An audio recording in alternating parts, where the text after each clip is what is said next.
Сәлем достар, біздің Challenge KZ каналымызға қош келдіңіздер. Сіздермен бірге мен Асия, мен Мария, мен Омар. Және де бүгін біздің каналымызда езіңді екіне жібер атты challenge көретін боласыздар. Достар, егер сіздер осы секілді өте қызықты, керемет challenge көргілеріңіз келсе, каналымызға тіркеліп, лайкты ұмытпаңыздар.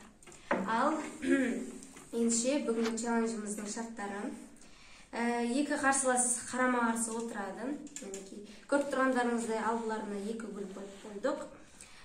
Сосын бұлар ауыздарына суды толтырып отырады. Ал біз ана жақтан әзіл-сықақтар немесе тағы да басқа күлкілі әңгімелерді оқитын боламыз.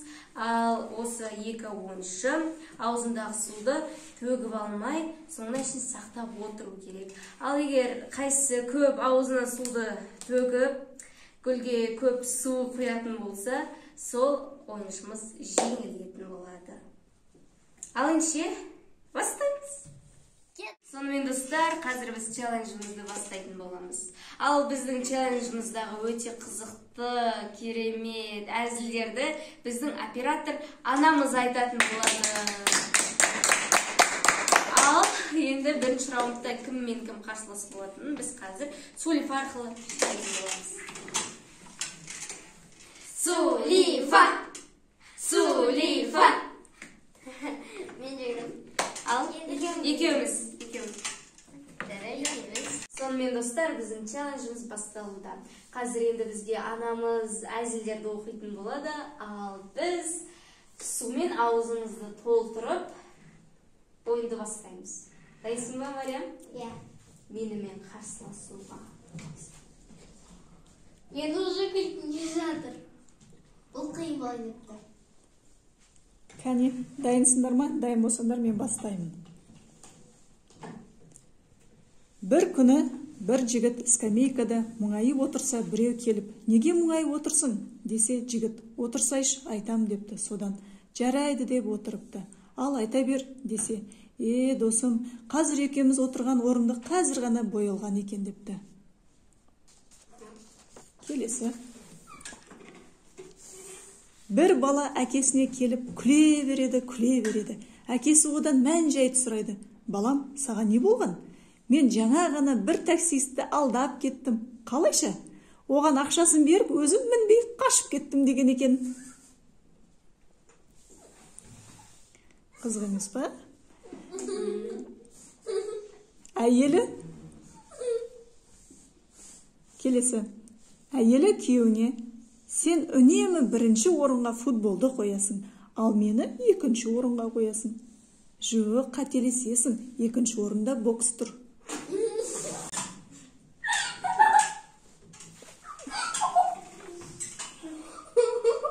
Так, Мариям, сен суыңды төгіп алдың.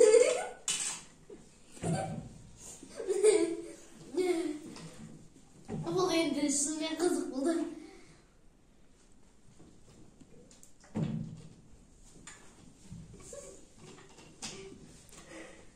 Келесі. Бір кішкентай бала екі қабат әйелден сұрап тұр екен: сіз балаңызды жақсы көресіз ба?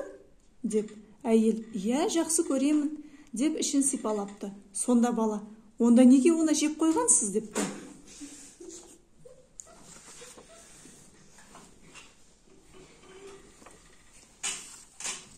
Ескі пальтомның түймелері үзіліп бітті, киюге ұят өзі. Ештеңе жоқ, ертең сатып әперем. Пальтома? Жоқ, түйме әперем. Қызық емес па? Бір еркек базарда сауда жасап тұр. Мынау не? Алма. Маған бір келісін беріңіз және әр талын жеке-жеке орап беріңіз. Мынау не? Жаңғақ. Бұдан да бір келі беріңіз және әр талын орап беріңіз. Ал мынау не? Мейіз ғой, бірақ ол сатылмайды.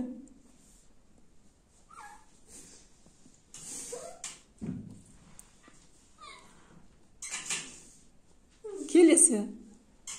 Ауру. Дәрігер, менде склероз басталды. Дәрігер: қашан басталды? Ауру: не қашан басталды? Білмеймін.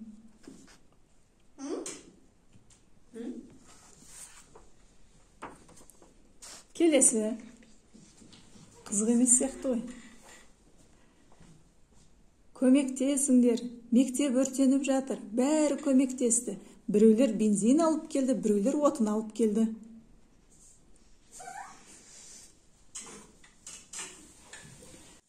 Келесі. Пойызда жолаушы: «Әй, Жолсерік, мені Қарағайлыда оят дегенім қайда?» Жолсерік: «Ой-буй, әрең оятып көтеріп түсіріп жібергенім жаныңыздағы жолдасыңыз болды ау».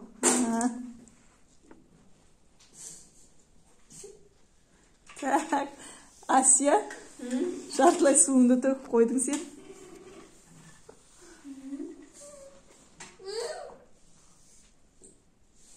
Келесі.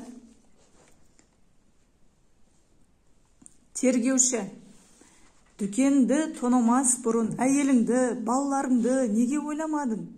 Айыпталушы: «Ойладым, бірақ қырсыққанда дүкенде оларға лайық киім болмай шықты». Екеуіңде суларыңды төктіңдер.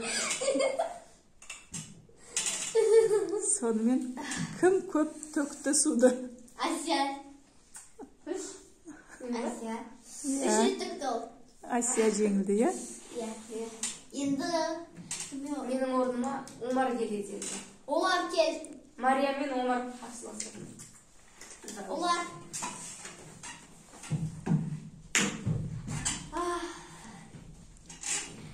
Мен жаман алыңдан мен жеңіс қаламадым. Бірақ мен жеңдім.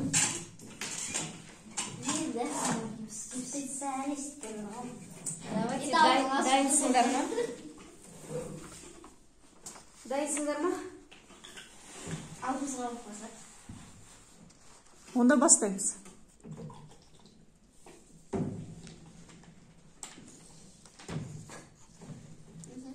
Болды ма?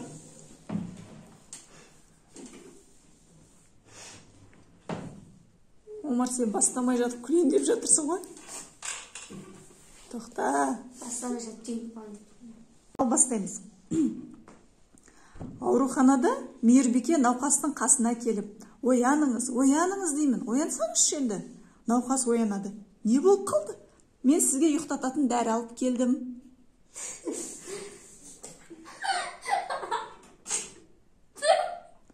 Так, Мариям тағы төгіп қойды суын. Омар шыдап отыр. Бірақ жартысы төк болды. Жартысын төгіп алдың ба? Келесі. Бір қатты ұмытшақ шал азанда тұрып бетін жуып, енді бетін сүртейін деп жатқан кезде: «Ой-буй, бетімді жумаппын ғой» депті.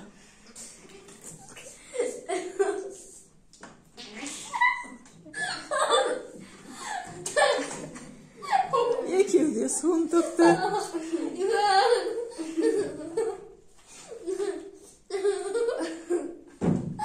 Екеуің бір-біріне қалмай келе жатырсыңдар. Деген күлкім мынау. Келесі. Кән су толтырамыз ауыздарыңа. Көбірек құйыңдар, көбірек. Ал. Әже, кеше ғана 120 жасыңызды тойлапсыз. Той қалай болды? Той болмады. Класстастардан біреу жоқ. Өңшең 80-90-дағы шиголдар, шалдар.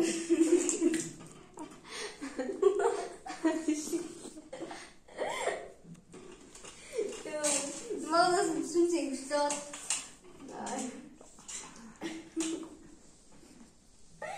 Келесі.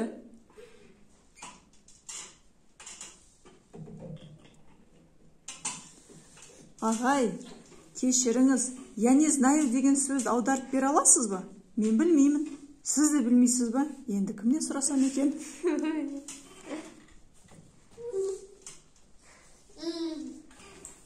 Келесі. Жындыхана асханасында жындылар тамақ күтіп отырады.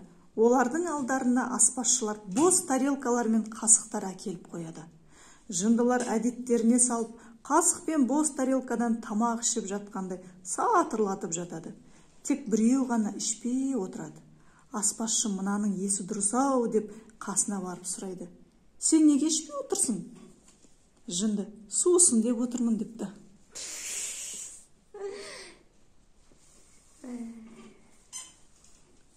Әке, бүгін мені балалар мақтады. Не болды, тәртіпті болып жүрдің бе? Жоға, апай маған ұрсам деп бүкіл сабақты өткізіп жіберді. Осындай кезде бәріне алады. Сөйтіп ұрсам деп өткізген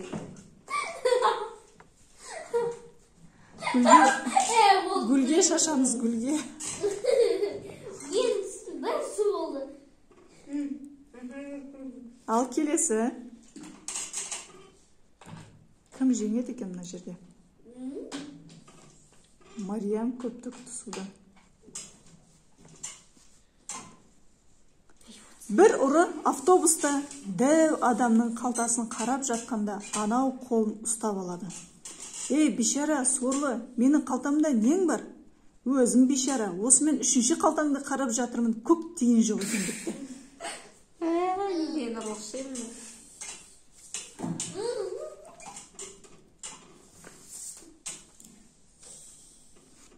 Әй, бопай, қалаға барып сағаттың неше болғанын біліп келші. Қалай біліп кел дейсің? Менде де сағат жоқ қой. Қағазға жазып алып кет.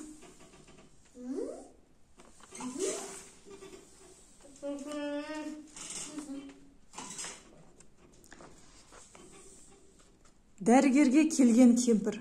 Доктор, мен бір түсініксіз сырқатқа шалдықтым.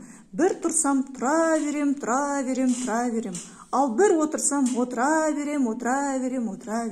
Егер жатсам жата берем дейді.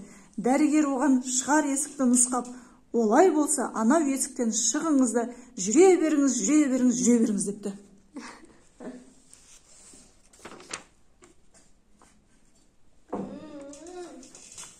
Қызық болмай жатыр ғой деймін, не?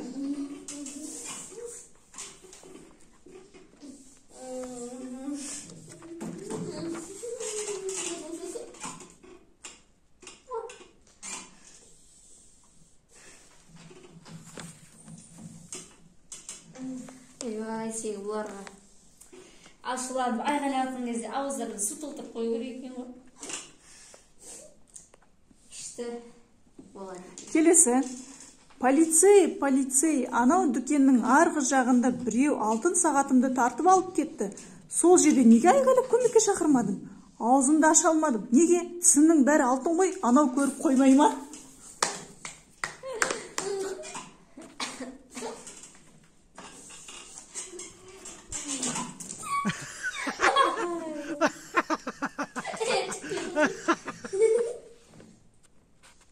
Келесі.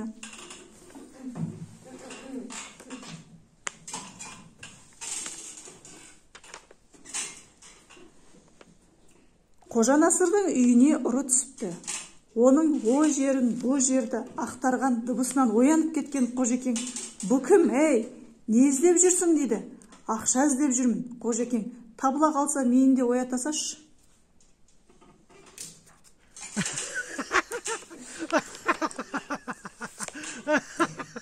Сонымен әзірге бізде қазір Омар жеңіп, Мариям жеңіп келе жатыр. Ал енді мен өзімде біраз әзілсқа оқып жүрейін деп шештім. Ал енді қазір кім жеңетінін білеміз. Кішкентай бала жүгіріп келеді. Апа, қайнап жатқан қазанның ішіне тышқан түсіп кетті деді. Сөйтсе апасы шошып келді. Ал тыстадың ба, не болды деп айтады ғой. Сөйтсе баласы айтыпты. Тышқан ұстап алсын деп артынан мысқысын.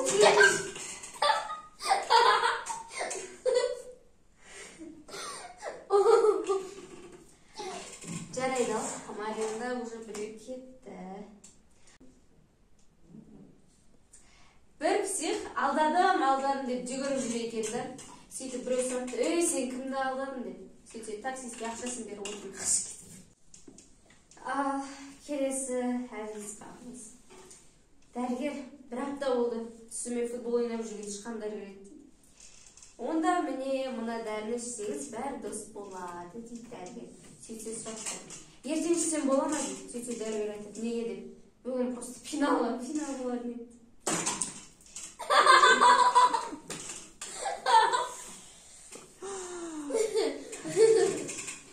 Бұл Ішінде тышқандарды көріп.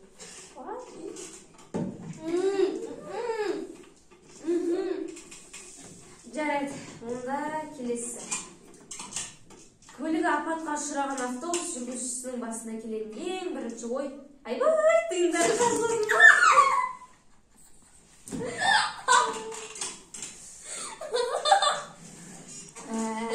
Шынымен солай болады ау деймін, бәрі тиын жинап отыр.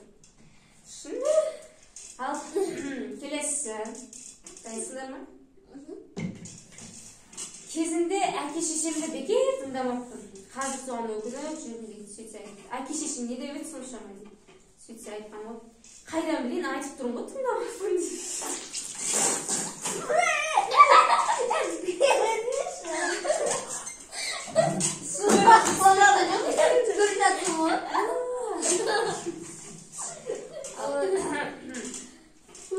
Ал жан қоқып тұр.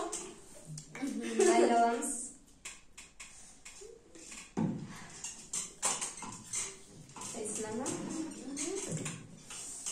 Бір адам келіп айтыпты, сәлем дейді, кімсің дейді, танысайықшы. Анау адам айтыпты, танымайтын адаммен таныспаймын дейді. Сөйтсе анау адам айтыпты, танитын адамдармен танысып жүре беремін дейді.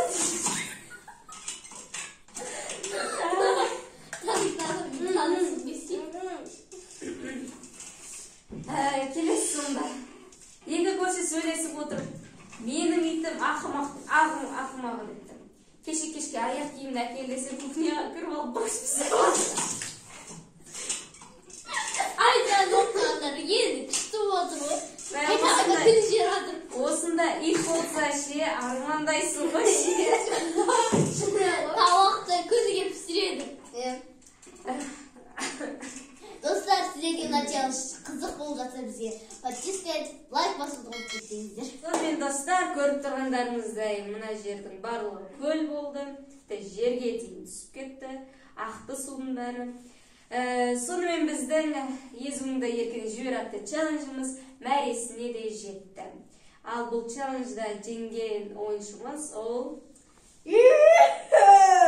Омар жеңді, ал Мария жеңілді.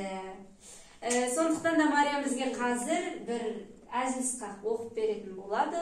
Екеумізді бірден күлдіретіндей керемет бір қызық күлкілі әзіл-сықақ оқу керек.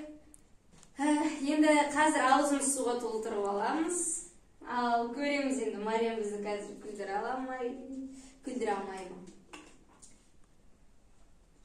Точно күлдіртем. Болды ма, дайынсыңдар ма?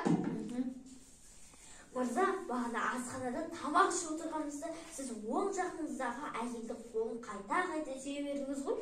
Аузыңды сүртетін басқа ештеңе болмай қалды емес пе?